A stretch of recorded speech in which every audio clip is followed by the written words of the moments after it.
สวัสดีวันนี้มาพบกับพระศรีหลวงปู่สุขสิกาสุพระสุขถ่ายภาพบรรยากาศเป็นอย่างนี้นั่งถวายผ้าวันศีล15 ค่ำวันศีล15 ค่ำวันละกันแปดนะแบบดับเนาะตักบาตรสังฆทานอาหารบ้านนอกบ้านนาบ้านทั้งแห่เมืองคงสุรแขงสารวัตรเมืองคงสุรแขงสารวัตร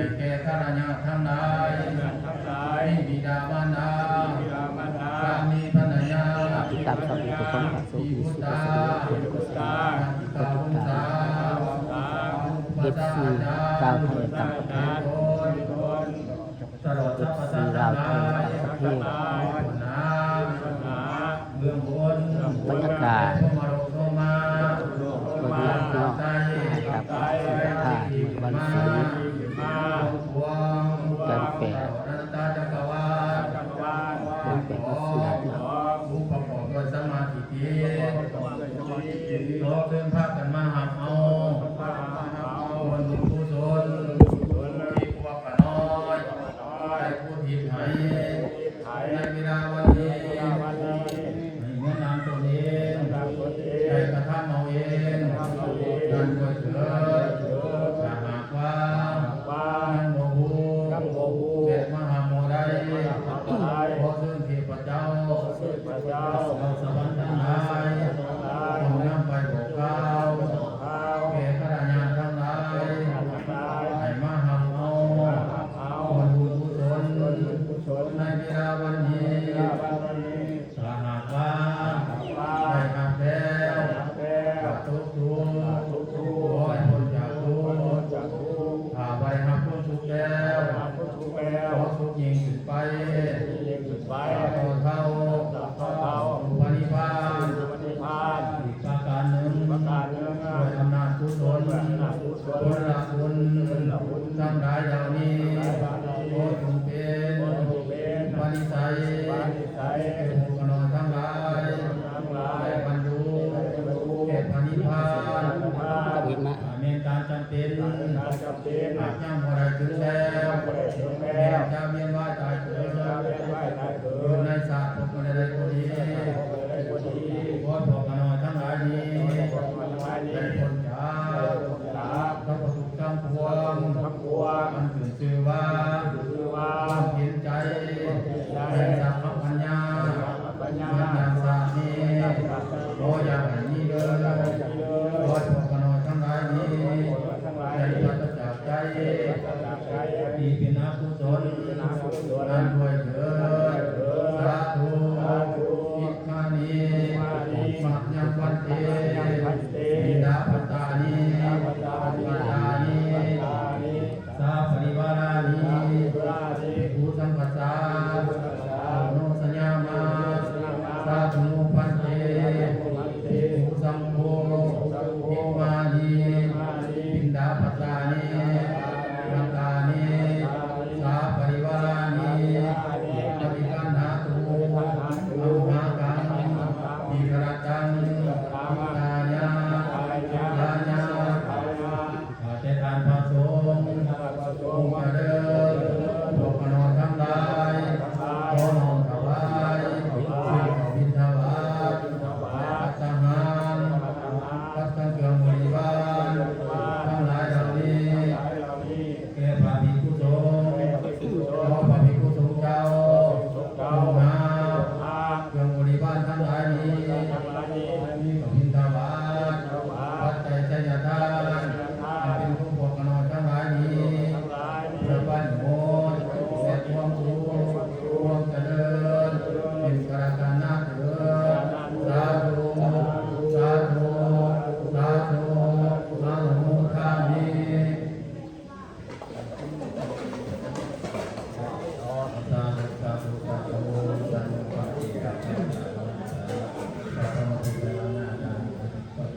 แ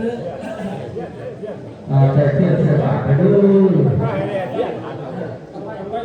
สาธุสาธุสาธุนะโมตัสสะภะคะวะโตอะระหะโตสัมมาสัมพุทธัสสะนะโมตัสสะภะคะวะโตสัมมาสัมพุทธัสสะนะโมตัสสะภะคะวะโตอะระหะโตสัมมาสัมพุทธัสสะอิติปิโสภะคะวะอะระหังสัมมาสัมพุทโธวิสัชฌะนะสัมปันโนสุขโตโลกริโตปุริสาธัมมสารถิตตาเทวานุสานังพุทโธภะคะวันติสวะหะโตภะคะวะตาสังเกลิโกอะกาลิโกเอหิปัสสิโกโอปนาลิโกปัจจตัมเมติตาโพอิติสุปฏิปันโนภะคะวะโตสาวกสังโฆอุโตปฏิปันโนภะคะวะโต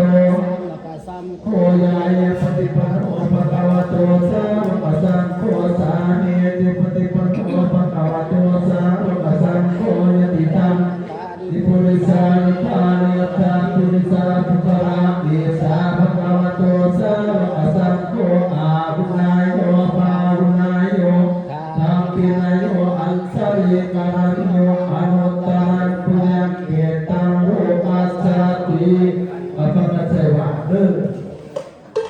สาธุปะรุสมัสสะอะภิเนตัสสะพุทธัสสะปะริเนตระอุทิตังโวรัตเตกะมานังทานาติตังอาวิตินาสิตวาบุริโตตัสเตตัสสะภะวุเตสยมังคารานิอาราตินามะปิโยติตัสสะปะระติโกรัตตาระกามะกามะตะยะกังอันติปุตตาอิสิยาสิตวาบุริโตตัสเตตัสสะภะวุเตสยมังคารานิอาราติปัสสวรังนัตถิยัตถะพุทธังทาวกิจักขวะกายวัตุจารุณัตตังเมตังโตเทตังอิสิยาสิตวาบุริโตตัสเตตัสสะภะวุเตสยมังคารานิสุขิตตัสสะมะติยัตถาสุตารุณัตตังทาวติโยตนะปะตังตุเรวะระวัตตังอิติปิสังกตมโนสิตวาอิโตตัสเตตัสสะภะวุเตสยมังคารานิตัตตวานกัสสะตรังนิวาคปินิยติจายาตุจารตรังสารกายวะเสสเตระโสวาวิปุราสิตวาบุริโตตัสเตตัสสะภะวุเตสยมังคารานิสัจจัญญายมติสัจจะอวตเกตุวะจาติโวปิตาวะนังอติยตพุทธังปัญญาปฏิปัสสริโภติตวาอิโตตัสเตตัสสะภะวุเตสยมังคารานิอัตโตปรัตตังสัพพังนิพุตังเวจิกุเตนะเตนะสุขเตนะธรรมปยันโตอิตุเปตาอิตินาสิตวาอิโตตัสเตตัสสะภะวุเตสยมังคารานิทุกขาติปิปุตเกนะสุขโตตังปะมะเตตุเตตุเตนิเตปะปาปิสานัญญาณอัจเจนาวิปินาสิตวานิโตตัสเตตัสสะภะวุเตสยมังคารานิอิตาปิพุทธัสสยมังคาราสัมปทาโยมัจโยทิฏฐิเนตระเทวตันติตวะนาอิอาภิเนตานิกุปตวาริโมขังสุขังอติภวนา